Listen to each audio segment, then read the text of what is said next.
स्त्रियां घर लौटती हैं पश्चिम के आकाश में आकुल वेग से उड़ती हुई काली चिड़ियों की बात की तरह।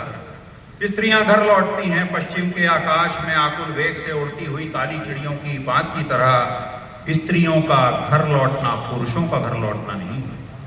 स्त्रियों का घर लौटना पुरुषों का घर लौटना नहीं है। पुरुष लौटते हैं बैठक में, फिर गुसल खाने में, फिर नींद के कमरे में। स्त्री एक साथ पूरे घर में लौटती है, वो एक साथ आंगन से चौके तक लौटाती है। स्त्रियों का घर लौटना पुरुषों का घर लौटना नहीं है। पुरुष लौटते हैं बैठक में, फिर गुसल खाने में, फिर नींद के कमरे में। स्त्री एक साथ पूरे घर में लौटती है, वो एक साथ आंगन से चौके तक लौटाती है। स्त्री बच्चे की भूख में रोटी बनकर लौटती है। स्त्री बच्चे की भूख में रोटी बनकर लौटती है। स्त्री लौटती है दाल भात में, टूटी खाट में, जतन से लगाई मसहरी में। वो आंगन की तुलसी और कनेर में लौटाती है। स्त्री चिड़िया सी लौटती है। स्त्री है जो प्रायः स्त्री की तरह नहीं लौटती, पत्नी, बहन, माँ या बेटी की तरह लौटती है। स्त्री है जो प्रायः स्त्री की तरह नहीं लौटती, पत्नी, बहन, माँ या बेटी की तरह लौटती है। स्त्री है जो बस रात की नींद में नहीं लौट सकती, उसे सुबह की चिंताओं में भी लौटना होगा। क्या बात, क्या बात।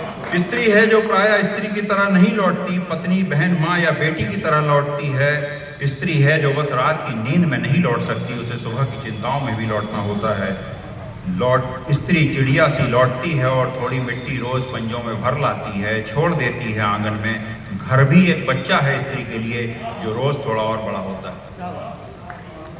और जब स्त्री लौटती है तो क्या होता है? लौटती है स्त्री तो घास आंगन की हो जाती है थोड़ी और है। क्या बात। लौटती है स्त्री तो घास आंगन की हो जाती है थोड़ी और हरी। कबेलू छप्पर के हो जाते हैं जरा और लाल।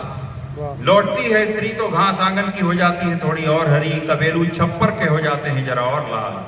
दरअसल एक स्त्री का घर लौटना, दरअसल एक स्त्री का घर लौटना महज स्त्री का घर लौटना नहीं है। दरअसल एक स्त्री का घर लौटना महज स्त्री का घर लौटना नहीं है, धरती का अपनी धुरी पर लौटना है।